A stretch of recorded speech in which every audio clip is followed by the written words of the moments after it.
Chegou o sábado e sábado é dia de estudo de fundos imobiliários. Muito prazer, meus amigos, tudo bem com vocês? Meu nome é Bernardo Sanches e esse aqui é o Vai Pelos Fundos, canal focado em estudos de fundos imobiliários. No vídeo de hoje a gente vai falar de um dos mais pedidos para análise, KNSC11. Esse que é um fundo da Quineia, trouxe um rendimento interessante de R$ 1,35 por cota. E a gente vai se basear aí no relatório gerencial de maio de 2022. PL já de R$ 1 bilhão, mais de 60 mil cotistas, uma liquidez diária enorme de 4 milhões de reais sendo negociados e, claro, muitos insights para você. Então, já peço antecipadamente seu like, seu comentário. Isso é muito importante, muito relevante para o canal e bora para esse estudo.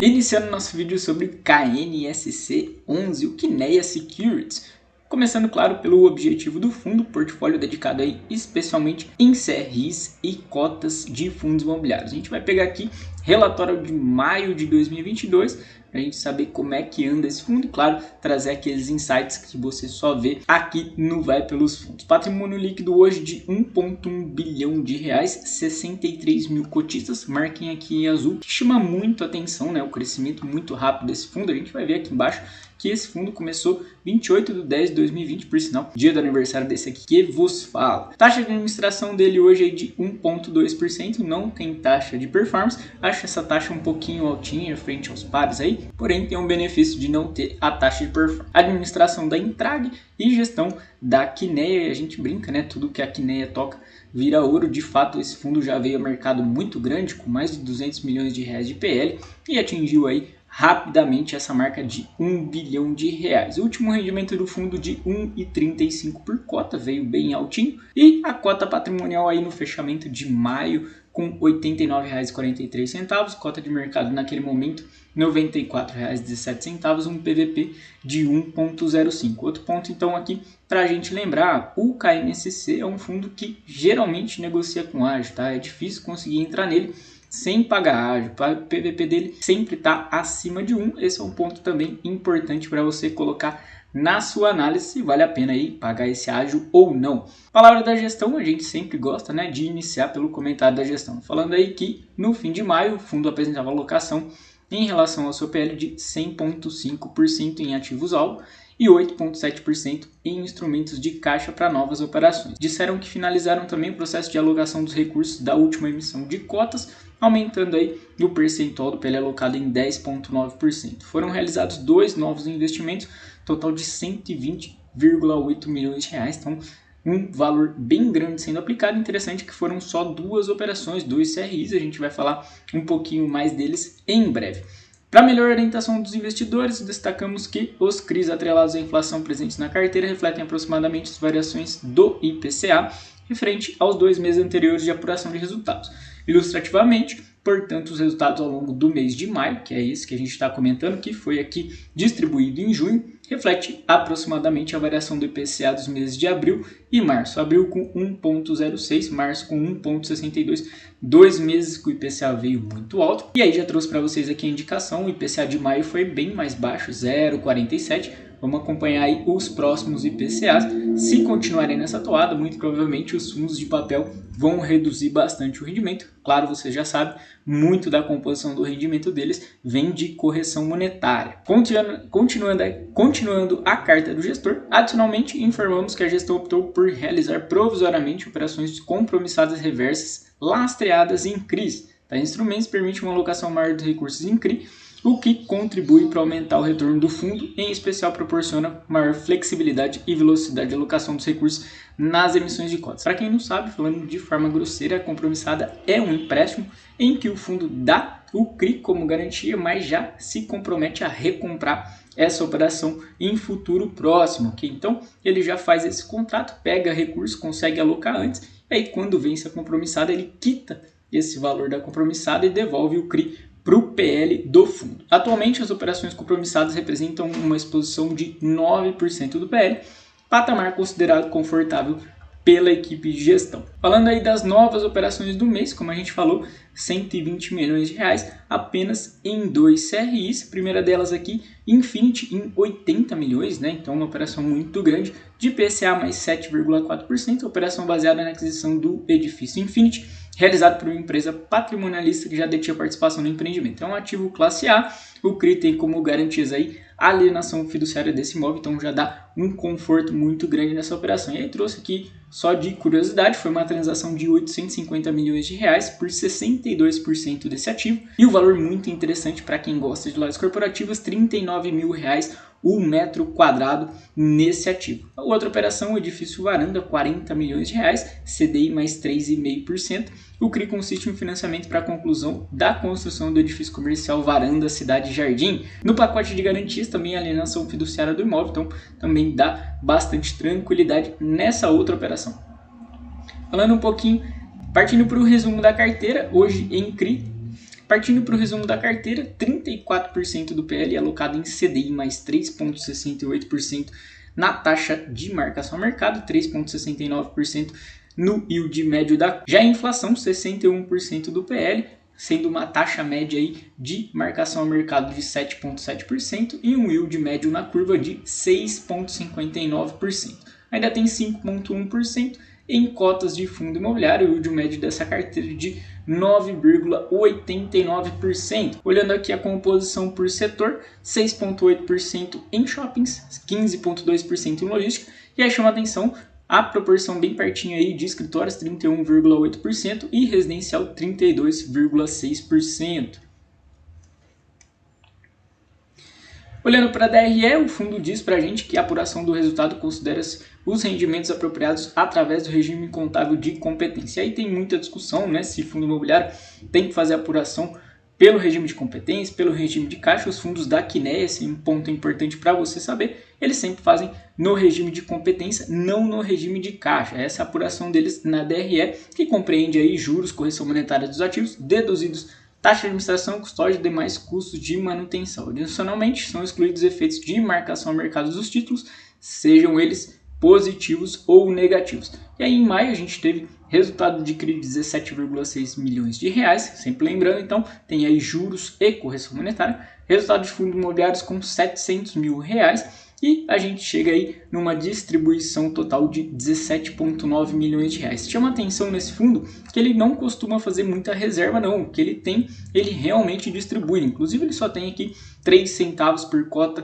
de saldo a distribuir. Se a gente pegar os meses anteriores, olha que interessante, a gente teve aqui em abril 1,13 de resultado por cota, distribuição de 1,14, 0,86 em março, distribuição de 0,86, R$1 de resultado em fevereiro, distribuição também de R$1, e assim a gente costuma ver nos meses anteriores. Marquei aqui em vermelhinho para a gente ver que essa distribuição de 1,35 foi a terceira maior do fundo desde junho de 2021, então em 12 meses aí, as maiores vieram lá em novembro com 1,40 e dezembro 1,42. Olhando agora a carteira de ativos, são 48 operações em CRIs, 4 fundos imobiliários, e aqui vamos tirar algumas informações interessantes para vocês. Primeira coisa que eu trago aqui é que essa nova operação que entrou no portfólio, Infinity, né, que vem ocupar a maior parcela desse PL com 6,2% da carteira, e é interessante a gente ver que realmente é um fundo muito diversificado, né? Inclusive a Kinea gosta muito de fazer isso em todos os fundos de crédito dela. A gente vê que nenhum CRI tem uma participação muito relevante, isso dá uma proteção muito grande. Se der algum problema nessa operação,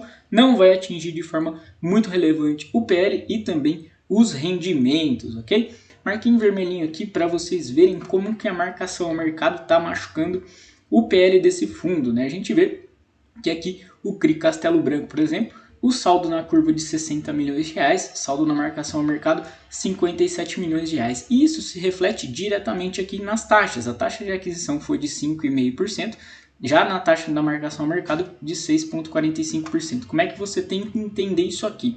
Sempre que a taxa sobe, o valor do PU, o valor de fato do título, cai. Por isso que a gente está vendo aqui, houve um aumento dessa taxa, né, de 5,5% para 6,45%, e uma diminuição do saldo, tá? Isso acontece porque a marcação ao mercado desses títulos é feita com base na curva da NTN-B, que tem mais ou menos duration semelhante. Então, como a gente viu uma abertura grande, né, das taxas da NTN-B nos últimos meses. Isso vem refletindo muito nesses fundos de CRI que fazem esse tipo de marcação ao mercado. Só para a gente comparar aqui, mais uma operação que teve essa linha, né? Esse da Creditas, que uma taxa de aquisição de 6,2%, vindo para uma taxa de marcação ao mercado de 7,9%, saldo na curva era de 45 milhões, passou aí para a marcação ao mercado de 40 milhões de reais, e outras duas nas mesmas condições. Marquei em verdinho aqui para a gente ver um percentual relevante de operações junto a Creditas. São operações de home equity, inclusive a gente vai falar um pouquinho mais delas em breve, mas só para marcar para vocês que é um percentual próximo aí de 10% do PL vinculado a Creditas, ok? Outra marcação que eu trouxe para vocês agora em azul são dos CRIs Gazette Malls e do CRI RNI, são as duas operações que não têm alienação fiduciária, tá? Então a gente vai olhar também com mais calma essas duas operações e entender o que elas são de fato. É importante a gente ver isso, né? Esse fundo preza muito pela garantia real. E outra marcação que eu trouxe para deixar bem colorido o quadro aqui para vocês são essas em cinza, mostrando que essas operações já existiam quando o fundo foi inaugurado. Lá no relatório gerencial de novembro, o primeiro relatório do fundo, eles já tinham essas operações aqui da JHSF, do GPA, do edifício Haddock, também da Creditas 5 série Senior e da BRF. Então é um fundo que costuma realmente fazer carrego dessas operações. E para fechar essa avaliação da tabela aqui de operações do fundo, marquei em vermelhinho duas operações que são de fundos imobiliários, tá? Primeiro aqui, edifício Fujitsu, IPCA mais 6,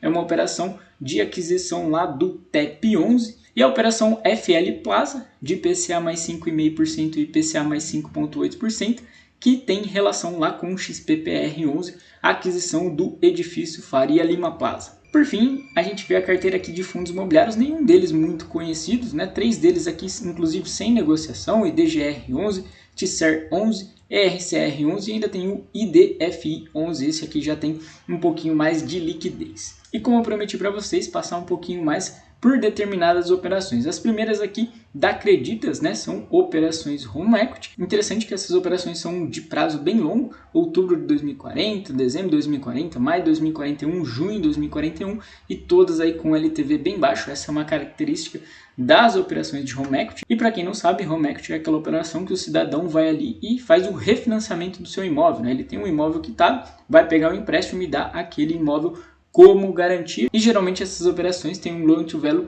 realmente muito baixo, que dá um conforto muito grande. E como eu já tinha adiantado para vocês, aí 10,3% do PL vinculado a essas operações de home equity da Creditas. Outra operação que eu marquei para vocês aqui é o CRI RNI, que falei para vocês que não tem alienação fiduciária, é um CRI baseado no risco de crédito da holding RNE. Interessante, inclusive, que eles dizem aí que essa operação é de caráter temporário e será substituída em curto intervalo de tempo por um novo CRI, que já está em processo de estruturação de taxa de CDI mais 3% em 60 milhões de reais. É muito provavelmente esse CRI de caráter já mais longo prazo vai ter alienação fiduciária, porque é o perfil do fundo. Outra operação sem garantia real é essa do Gazette Malls, operação baseada na atividade de 5 shoppings localizados no estado de São Paulo, detidos pelo FI Gazette Malls. O CRI tem como garantia a cessão fiduciária dos recebíveis desses shoppings, ok? E para fechar aquele resuminho que todo mundo adora, falando um pouquinho de KNCC, é um fundo recente ainda, mas cresceu muito rápido, como eu falei para vocês,